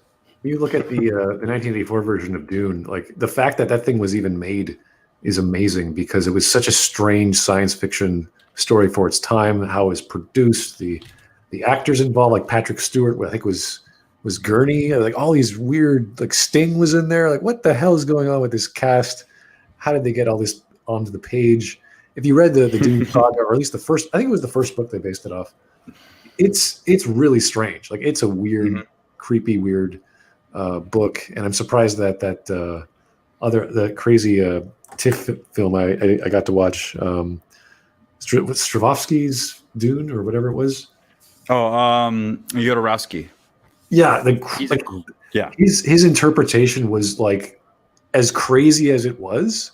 It was actually closer to the book. So the reason why those things probably didn't happen is because Jodorowsky is an epic visual filmmaker. There's a high amount of risk with his films, even though they're very successful. The Holy Mountain, when it was made at the time, was the largest budgeted Mexican film ever made, even though it was only $1 million, which is a lot of money at the time. But when they made Dune with David Lynch is what I've got from what he said is that it's one of the only movies he regrets making. And what he regrets most is that he didn't exercise enough directorial control. And number two, he said yes to a script he knew he couldn't do for the budget. So when I watch the movie, I see a lot of holes in it that have to do with timing, that have to do with finances. And I don't think it's like particularly a great movie, but I find a lot of scenes in it, like, which is great for this video. I find the scenes in that movie to be great. There's some really great filmmaking, like the scene where Baron Harkonnen is discussing things, and he's like, "Get me Fade," and he's got all the medical stuff on him, and all of the dialogue that's ripped directly from the book. Yeah, you have to. Like, I set my mind in motion, and I'm like, "Oh yeah, keep going." I love this kind of like verbose fantasy dialogue. I love the idea. It's melodramatic. It's Shakespearean. It's really big stuff, and that's one of the big. I think it's the most popular or most sold, aside from Star Wars, of course, classic hard science fiction stories out there. Aside from Asimov and Banks. I think the key that I see in Dune that's not in other science fiction stories of lesser acclaim is that it has a full system that has like religious elements, and then the questioning of that, like the whole Muad'Dib idea and jihad and all that kind of stuff that is involved is a huge question, and it affects the characters in such a profound way that's not expected in a heroic myth. So there's like the combination of fantasy realism and then the tropes of like the noble houses and all that stuff going on in space. You can see so much was taken from that and put into Star Wars, which is so great to see. Just to finish what I'm saying, it's so great to see that what Star Wars was able to do was take all these disparate things that weren't able to make it to film on their own. Like Dune is never really translated into film, and Valerian doesn't really work in film, and all that kind of stuff, and then put it all into a context that people can just easily digest. Yeah, I mean, the analogies are very clear, but when you actually look at the lore, how deep and thick he put those characterizations of, let's say, the Bene Gesserits having this big prophecy and they're all mind controlling everyone across the galaxy, or how Arrakis is essentially Iran or Iraq, and all the not the Iranian, but the Arabic sort of words and terms. Yeah, like it's all very reminiscent, like the oil race. Harkonnen are like the evil Europeans who want to steal all the oil. All these things. Yeah, and there's so much Star Wars in it. Like the voice is clearly the influence for the Force, and what's the word the Bendu? What's it called in? Way. Yeah, that is like the Jedi Bendu was what was it? It was originally called, and then you have the worms that are in the desert, and that the sonic weapon was never actually in the book. They never had that. It was all a power from the Bene Gesserit. So they did a lot of concessions, but they were just so like that's the most memorable scenes when they're breaking that stone, and he brings out the weirding module. He's like, "What the hell is that?" All my favorite scenes are like the scenes where you have this very interesting cast of characters talking to each other just about the stakes. Like I love seeing what's his name, Picard talking, and Gurney is in the scene. Stilgar. And all these different characters are actors that are a mix of like classic film, theatrical, and like you have Sting in there. And I thought Sting did a great job. I just thought it was like his outlandish nature was eye catching. So I don't know. I know we're talking about Dune again and all that kind of stuff, but that's a great movie where the scenes are good, but the overall movie is lackluster. Does provide new information, it actually does not turn the story because Kylo Ren never acts upon this information. In the second Force FaceTime scene, Kylo Ren and Rey simply talk. I don't know what turn the story means. What does that mean? To me, that means a plot point, but okay, it affects the story or it changes the story. Yeah, he wants it to impact the plot. I understand where he's coming from, but I want to know his reasoning behind it because you can't just say if it doesn't affect the plot, it's fluff. Because I've been having that very similar opinion, but you can't just remove everything. That's not. But in this case, it does affect the plot anyway. It's contrived, but it does. There's more to a story than just plot. Yeah, exactly. You can't just have plot, what I want, what I'm trying to do to get it, da-da-da-da. It's like, well, why are you feeling this way? Why are you overcoming these hurdles? Are you a perfect being? What's going on? If you had only plot, then there would be no world. You'd have no depth to your characters. You'd get no depth to the world itself that you're telling the story in. Right. So this was like a mystery. Let's say something that adds to the world. Okay, so let's say a visual detail in a film, a small visual effect in the background that shows how a ship is being fueled. Well, that tells us information about the world and it sets up the world. Okay, the fuel is a certain color. It's put into the ship in a certain way, X, Y, and Z. And even though that small detail of how something works is not something which adds to the plot itself, it adds something very small to the world itself. Or seeing transports in the background that are delivering people from A to B, or just even a sci-fi train that tells you something about the transportation of this world. Right. And again, that is just something small, and it tells you about the world. And that doesn't apply to small things in the background. It also applies to scenes, because scenes can add to the world and add to the characters and not add to the plot. The scene that we paused on right now is with Rey under the Falcon when it's raining, and she's clearly intrigued because she's lived on a desert planet all her life, so she's never seen rain before, and so she takes delight in that. And it's a very small it's like a neat pick. It's like a very small detail. It does add to her character. It doesn't add to the plot in any way, but it's character building. Yeah, so things like dialogue, characterization, you have to give a pass because a lot of dialogue is just people talking about whatever they feel, whatever they think. And you can get very poetic with that. You can do a lot of dramatic things. And if you don't want characterization, you may as well just cut out every possible thing not related to plot. And what you're going to get is just, well, this happened because there was a bump, and then we had to go over the bump, and then we got to the door, and we found the key to unlock the door. And it's just like you're just going places to get to your goal. We have to have some smelling the roses. We have to slow down sometimes. So I don't like this idea of just removing things because they're not plot related. Even though I love plot, I still want some humanity to go along with it.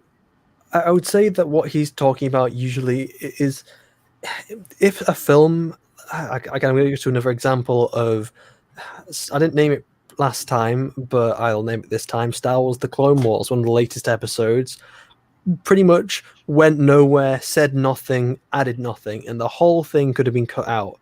Yes, something like that should be cut, but something as small as a world detail or a character detail, it doesn't get in the way of the plot. It doesn't get in the way of the story. In fact, if you can be immersed into this world better by having a relatable character, and well, not a relatable character, but a character you care about, either through being relatable, relating to them, or by their intrigue or their mystery or any of the other things which makes you attracted to a character, then it's just, again, it's all about these add to the plot in their own way, even though they don't directly add to it.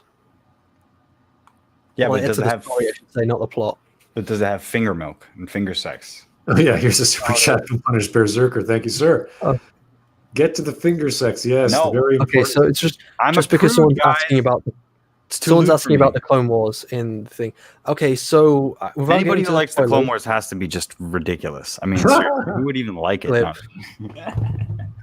again, I'm me just and winding you you up, lad. are going to have some very stern words. Well, we're gonna after watch this. it. We're gonna find out. All the cool Yes. kids. Okay, all the cool kids like Star Wars Okay. Resistance. Okay, all the cool kids The are the truth ones that No. will come out. The True Devil, you will also need a very stern talking to, but we don't talk about resistance here. We don't do that. But yes, when it comes to the latest Clone Wars season, the very first arc of the season is great. It's not perfect. I do have issues with it, but I really enjoyed it. However, when it comes to the second arc, there is a whole host of problems. This is 4 episodes of not very good storytelling with some very annoying characters, and there is very poor dynamics between them. And I may have to make a video about the second arc of the Clone Wars. Don't I they, just have- don't they have Yeah, a- look forward to the first arc. Don't look forward to the second one. don't they have an argument about what they're going to do with the cargo? And then she just goes, "Well, fuck it, no. I'll put it all into space." It's like, what are you going to do that for? I just They're going to fucking skin us alive. It's She goes, painful. No, I'm not. I don't want to give anything away because there are people who, for some reason beyond me, do enjoy this, and I think people need to experience it for themselves. But yes, there are lots of very stupid moments, and even like ignoring stupid moments, the characters just don't add anything. Ahsoka just ends up knowing everything. She's pretty much just, for some reason, I don't want to. The more I say, the more it makes it sound like a Mary Sue, but she's not. But it's just these characters don't add anything to the story. They don't add anything to Ahsoka's character.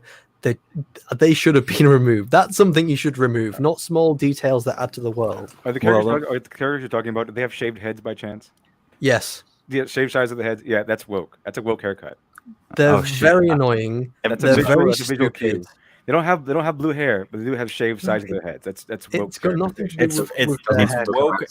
they could have It's woke. normal- They they it's could have normal females hair. They could that have look like normal hair. boys. Yeah, it doesn't matter if it's woke. They could have normal hair. They'd still be shit characters. Of course they are. The characters themselves aren't woke. In fact, they are incredibly fucking stupid and retarded. The problem is That fact is they're woke. stupid and retarded. That's the definition of woke. That is No, woke. no. Look it up in the Female dictionary. char- That's what it Female says. characters being retarded is not progressive. Yes, it is. Because it's women that are liberating themselves from being intelligent. You know what I mean? Intelligence is patriarchy. Oh god, this is going in a very political direction. No, but let me just say that obviously that I had to respond to chat. Somebody said, "I know you're not talking about the 2D animated one. Everybody knows that's the superior Clone Yeah, Wars." that was awesome. Like, getting I don't know. fantastic. Look, Fantastic. look, you're going to need more than a very stern talking to after this. Come to my seminar, my 12-part hour seminar, where I I'm explain gonna the make- nuances of the Clone Wars. It's gonna be that scene in Clockwork Orange where he's just playing like Clone Wars clips over and over again, and I'm just gonna have my eyes open. I'm like, ah! Okay, I'm going to tie you. I'm going playing to tie you down Older into a chair. I'm going to force your eyelids open, and you Yes. all are going to watch that shit. And then afterwards, I'm gonna fake loving it. I'm like, oh, of course I love it. If you don't love it, you're going to get the hose again. Honestly, if the writing for these characters was good, I wouldn't care if they looked woke anyway. It's a non-issue for me. The haircut doesn't matter at all. It's just purely the characters themselves. And you could make the characters much better with the background they have been given. And they could add a lot to Ahsoka's arc and her character and her journey, but they just don't because of how fucking stupid they are. I like this one from Punished Berserker. I like my Clone Wars like I like my women. 2D. I think he means by drawn artists. know. Yeah. Okay, not two-dimensional women. Well, he could mean two-dimensional in there, not very well written. They can have any haircut they want, but the shaved sides of the head, that is a visual cue. It's kind of like you seeing like a very colorful looking frog, and you know it's poison. It's same thing, same phenomenon. What's that called? Warning coloration? That's what it is. Okay, guys, we're good to go. Let's keep going. Information is learned. No new actions are taken. The second Force FaceTime doesn't bring any new information or turn the story in any way. Therefore, making it structurally a bad scene. Okay, I see nothing wrong with them talking. It's just why and how. Okay, that's what I want. They just seem to randomly happen upon it. It's like, what is going on? And they're forced into talking, and you're like, what is this? And it goes away. You're like, It's one of those gradual things. It's not, well, imagine like first call they have, and then Rey immediately decides to go leave and go save Kylo Ren. It's like one of those progressive things. Again, it's contrived as fuck, but you know, it would be even more contrived if they had one 2-minute discussion and Rey decides she's gonna like throw her head on the chopping block just to go and save this guy. oh yeah, the reason why she does that is very hilarious. But let's just keep going because I think it gets into it. The third Force FaceTime is different. Kylo Ren gives Rey new information, which Yeah, he's turns naked. the story. Sorry. I said, yeah, it's different because he's naked. Well, that's a progression. I forgot the scene. I don't know what happens during it. I just remember that they force Skype. But what kind of information are they sharing again? They're talking about like, why did you kill somebody? Han Solo. And then, you know, why are you evil? And then he's like, I don't know, I just want to be evil because my parents were stupid and Luke tried to kill me with a lightsaber. Well, so You know, I I guess think technically the scene that- does work. It does fall under his criteria, but Kylo Ren. it's just weird information. It does. It's just that the movie's crap. So it turns the story even worse. So I would say Kylo Ren was probably a lot like Movie Bob. He was just bullied in the Jedi Temple, and he ended up blaming everyone else for his problems without solving them, and he just became the emo kid. Could you imagine Movie Bob as a Jedi in a Jedi temple, and he's there? Oh no! You leave it to Movie Bob to get bullied in a temple of peace. He sounds like if you just made a novelty account on Twitter that was Anakin, but it was all Movie Bob tweets, they would be 1-to-1. You know what I mean? It's like, I think what you're describing is a dictatorship, Movie Bob, and he's like, yeah, I know, but I'm enlightened and I'm intellectual, and we need to sterilize the Republicans. Anakin, you're tearing me Republicans apart. are a race. They're not they're not like a. You could call Someone it, chooses a political party. They're just a race of people. no, it's the old Republicans. All the old Republic. They got so it's Anakin though. So it's like movie Anakin. Yeah. Movie Annie. Movie Anakin. Oh no! Shigeru Miyamoto is my god. Well, he's a god. Anakin was just like playing Super Mario Brothers when he was on Tatooine instead of doing anything with his life, so he never left, and he just stayed on the planet and became Movie Bob. And then you can have you can have him talk. You can have movie Anakin talk about the Joker, and then suddenly switch lanes to Vegeta, and that's essentially Vegeta. Oh no! Well, I yeah, am the Prince of all Saiyans, Kakarot. Mhm. movie Annie. Here's a super chat from Alex Shadow's bookshelf again. Thank you, sir. You noticed all glib impressions. Re Kermit the Frog. I No. usually keep them in my pocket, but I've decided that it'd probably be more fun and provide me with some dopamine if I started to do them, and people seem to enjoy them. So You did I'll a try pretty good impression. Everything so- provides you with dopamine. What are you talking about? everything provides. No, just this stuff. Afterwards, I become Edgar Allan Poe. You with have to a raven. entertain yourself and get hyped up on your own. No, it's the stream is just so much fun. Yeah. Oh, yeah, we all have fun on this stream. It's all just a bunch of friends hanging out, having a discussion about things. We're talking about a Space Wizard movie intended for children. Which is impressive. I haven't had any alcohol today, so I'm still doing okay. This video has not been bad. It's just been a little confusing with his definition and how he's explaining his terminology and his flip-flopping on Yeah, I really if wanted to context come on. matters or Yeah, a if little bit. context doesn't matter or what he. Okay, I had to leave for a little bit, so I don't know if the time I left quickly he explained more about what he meant about artistic choice. No, he didn't explain it. That's the thing. I want him to come on. I asked him on YouTube. I'm going to message him on Twitter again and say, hey, buddy, please come on. I think you're smart. You're probably the smartest guy we've ever covered. Oh yeah. Oh, easily. Mhm. This is he's not. Yeah, he doesn't come off as arrogant or anything like that. This is it's surprisingly lacking in how unarrogant it is. So it's What we could do is we could recover this video with him and just kind of go over like the video talking about what he meant. Yes. And maybe that way he can better put forward what he means, because it's a lot of this is just confusing of what he's trying to say. I quite like the video because it's honest. It's an honest video. Like he's not here to insult you. He's not here because he thinks he's better than you. He's here giving an honest analysis in the best way he can. So that's so I respect that. Awesome. And in this particular scene, I think it kind of works with his criteria, even though it's a bad movie.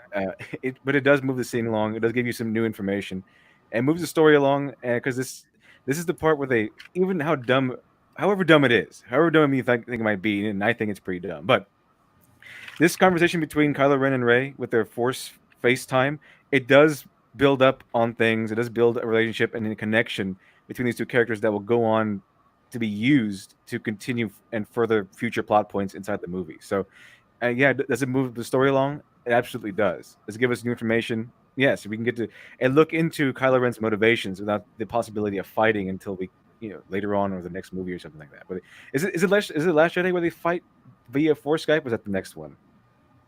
They kind of run together. Episode 9 is where they do the Force fighting. Yeah. Okay.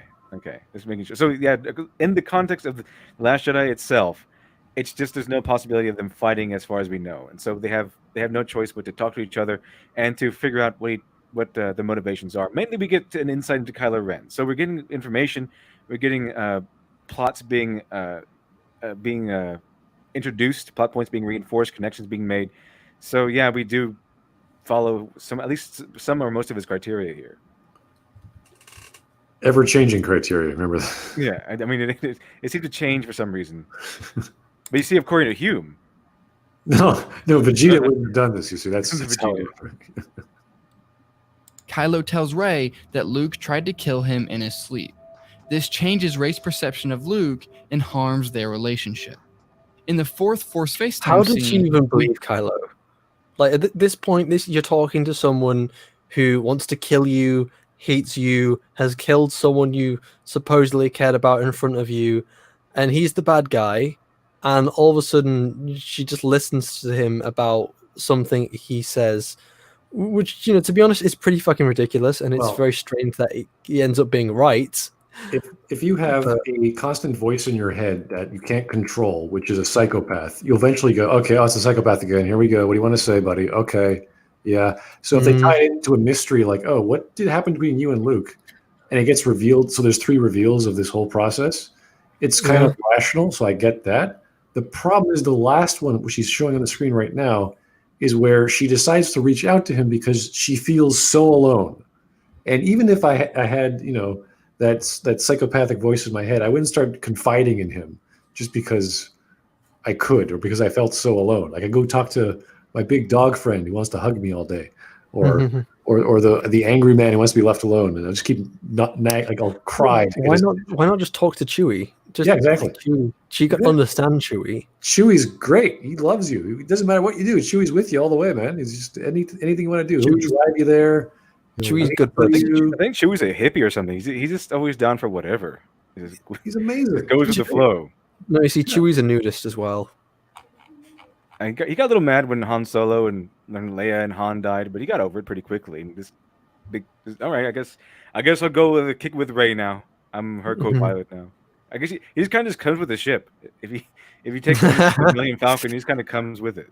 Right, but the only other explanation we have for her behavior is that she thinks that Ben is going to turn to the good side, and that's Like Right, and she's I guess like she's when you get a playing her as an car, optimist or something. Like it's like when you get a car and it has like you know when you get a car and it has like those branded air fresheners. That's Chewie. Chewie is just the branded air freshener of the Millennium Falcon. Though it probably doesn't freshen the air so much The as Chewie makes it scent. stink. The Chewbacca scent.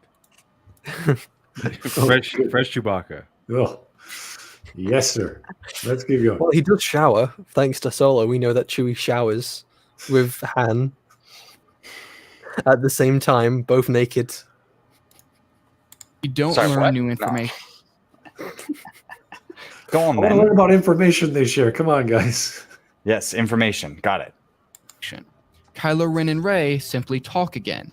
And after this scene, Rey confronts Luke about the information Kylo Ren told her in the third Force FaceTime scene. One could make the argument that these scenes are necessary for Kylo and Rey's momentary alliance near the end of the film. And this may be true, but just like Tony Stark's panic attack scenes, there may be a better way to integrate them into the story. Yes. A scene that I agree. That's true. Yes, that's there's very always a true. better way. Yeah, he's, you know what'd he's be a better better than thing to do? he's better than the majority of the people that we watch because he's clearly thinking about it. He's Mhm. not like, oh, The Last Jedi is really great, and Iron Man 3 it's really great. He's being nuanced about it. So I give him credit. For that. Personally, He one leagues thing they could above just him. Leagues just above the other do ones. is just remove the weird Skype, like for Skype things. It's kind of stupid, and I don't think it's really necessary for the It's film. really, You- really dumb. This Force Skype stuff is really dumb. Which is why I said that it technically works. It's just in a movie that's really doesn't. It really doesn't work at all. Okay, well, the thing on the screen is a scene that does not provide new info or create character action will slow the story's pace and bore the audience. I would say it can slow the story's pace, but it doesn't necessarily bore the audience. It depends what you're doing. What is an example of this? Well, he says in this, a scene that does not provide new information or create character action. Well, so if a character is not doing something, or if it's not creating new information, then it's likely a scene that's not going to be very good. It's going to be Yeah, but can you boring to name the a audience. scene like this? Even The Room does this. Remember when we were Provide first information introduced to was it Tywin Lannister in Game of Thrones, where he's carving up a lion? That's still metaphorically relevant. He teaches Jamie something. Yeah, like he's not going anywhere. He's not changing the plot. He's just talking to Jamie. Maybe Well, he he said means, character like, narrative- action. Maybe he means like narratively relevant information, like a But character. can you name a scene that does not provide new information or create character action in any story, in any movie? I can't think of one. Not Yeah. really. I mean, usually those get cut out. I think usually they're supposed to anyway. Yeah, it's like, oh, this is a fluff piece. Get rid of that. Or this is a side story. It doesn't mean anything. Get rid of that. Like maybe on something on the Red Letter Media Best of the Worst, where it's just like people talking about, I love cashews and I love a hanging deleted out. scene from Amadeus, the movie Amadeus. I remember the deleted scene where Salieri and the Mozart's wife meet, and they kind of have this exchange, but it doesn't really yield anything. I think he tries to blackmail her. It doesn't really work, and that's kind of the end of it. And they cut that scene for a reason, because it doesn't give you any new information. Just kind of have an interaction, and you don't really see any new things about either character, any new information. It's just something you see somewhere else in the movie. So they cut that part out for a reason, I think. And I think that might be what he's talking about here. No new information, no new real character action. Doesn't move the story along. It's just fluff. Fluff. does not provide new information or create character action will slow the story's pace and bore the audience. Too many of these scenes, and the audience will completely disconnect from the story. Okay, well, that's true. If you have too many of those scenes, like any scene, like any action scene, like the same repetitive over, of course you're going to get bored of it.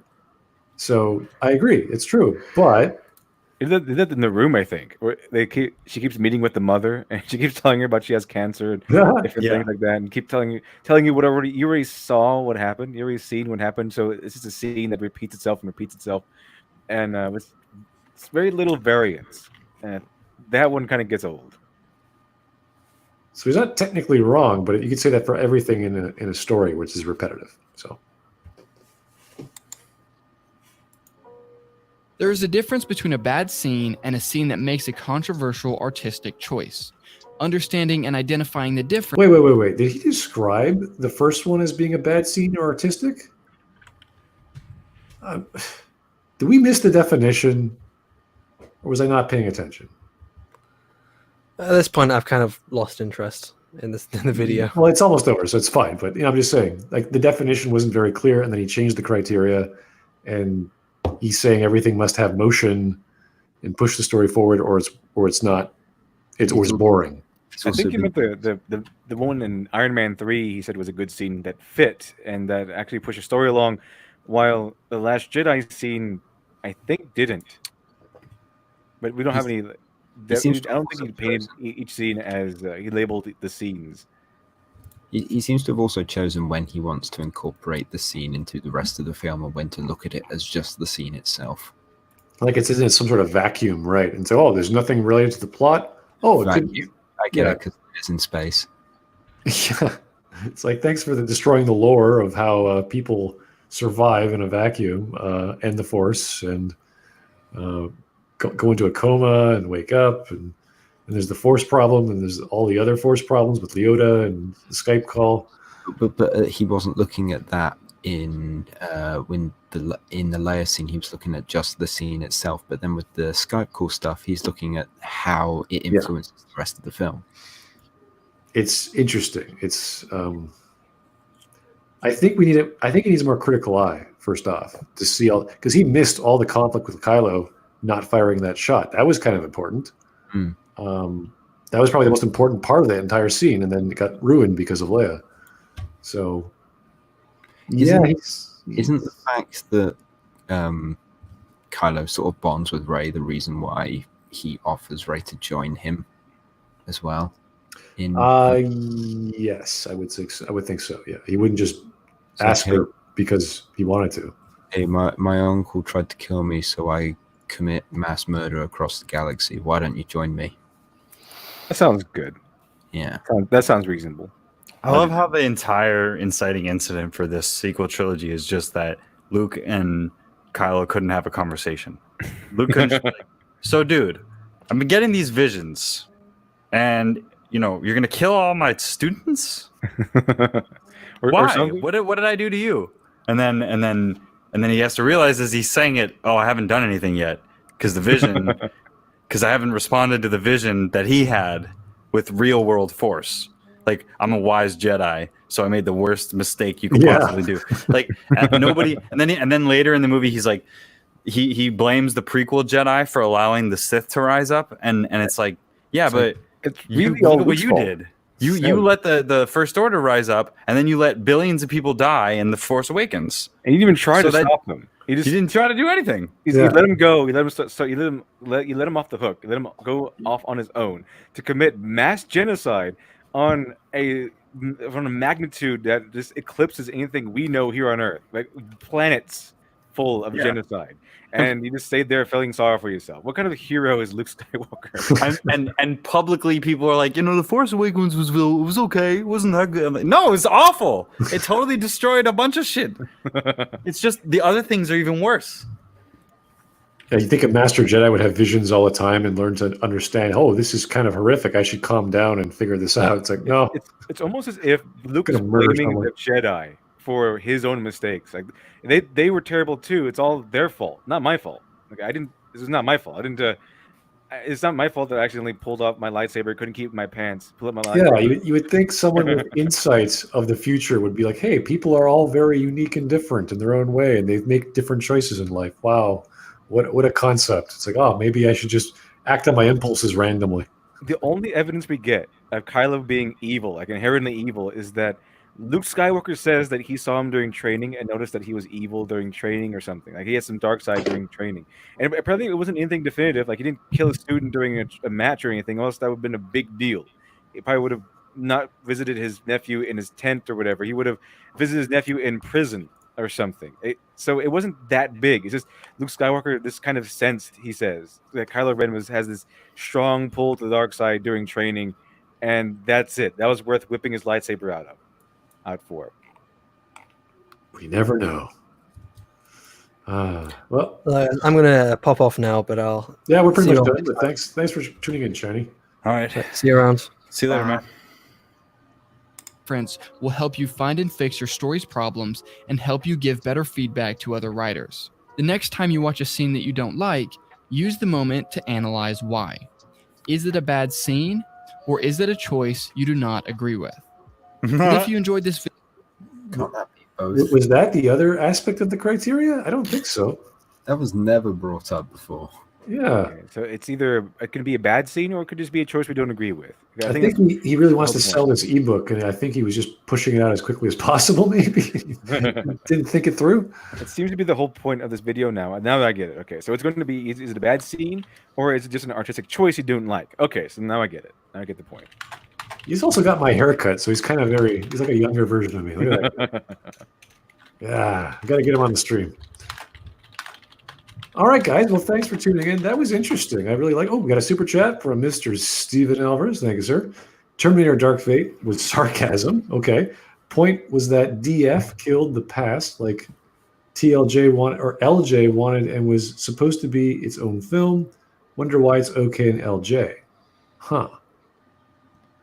Think about that. I haven't seen Dark Fate, so I don't know what killing the past was about. It kind of undid what Terminator is built on. Kind of how the new Star Wars movies undid what Star Wars was built on. They destroyed Luke Skywalker's legacy.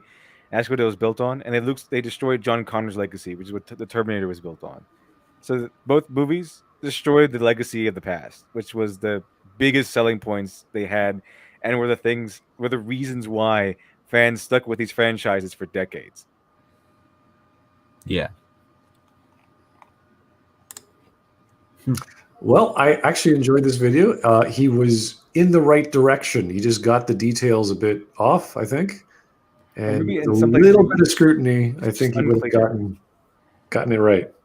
Some places just seem unclear, or maybe a little bit more explanation. Yeah, just like a step, one extra step. I think he would have gotten it, and the rest of those 5 points, if I could find him again. Yeah, well, it's far cry from saying that everything is arbitrary because you want to protect your waifu or something.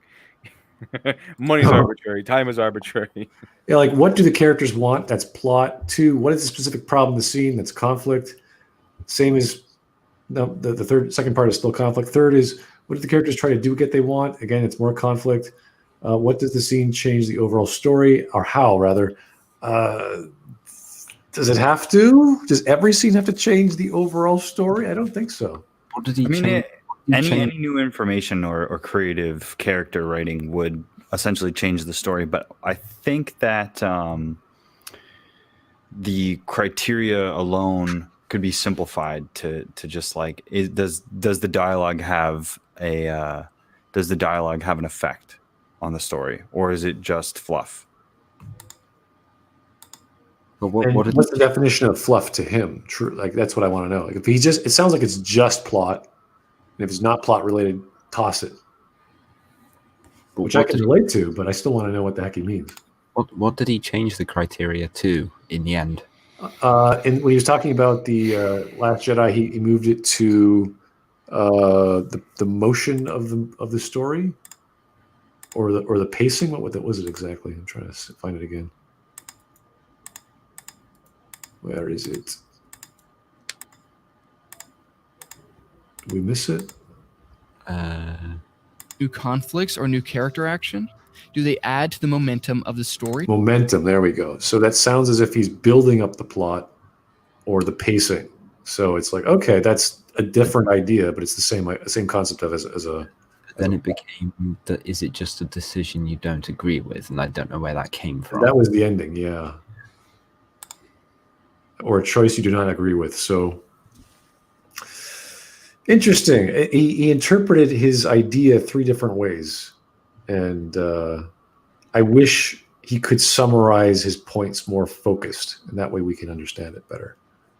Because I think he's got a good analytic mind. He's just sort of gotta narrow that perspective a bit more, and he's got it, and we could have a good discussion about that.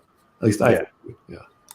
But I think that's all, guys. Anything else you wanted to say or talk about aside from rambling on about Movie Bob and other folks that you laugh about it? I think it's it for now. No, it was a much better video than the usual dross. Ooh, okay. Well, I'm happy with it myself. Thanks, guys, for tuning in. If you have any suggestions for future videos, It'd be really nice to have him come on and chat with you. oh I yeah, think. please do. Yeah, no, if you're watching, please, we'll come in. I'm going to message him again Oh, on yeah. Twitter. Love to have him online. Sounds like a great guy, smart guy, and hopefully that'll work. If you guys have any suggestions for future videos or content, go to my Discord, leave them in the suggestions channel. I respond rather quickly, and hope to see you soon. All right. Take care, everyone. Yeah.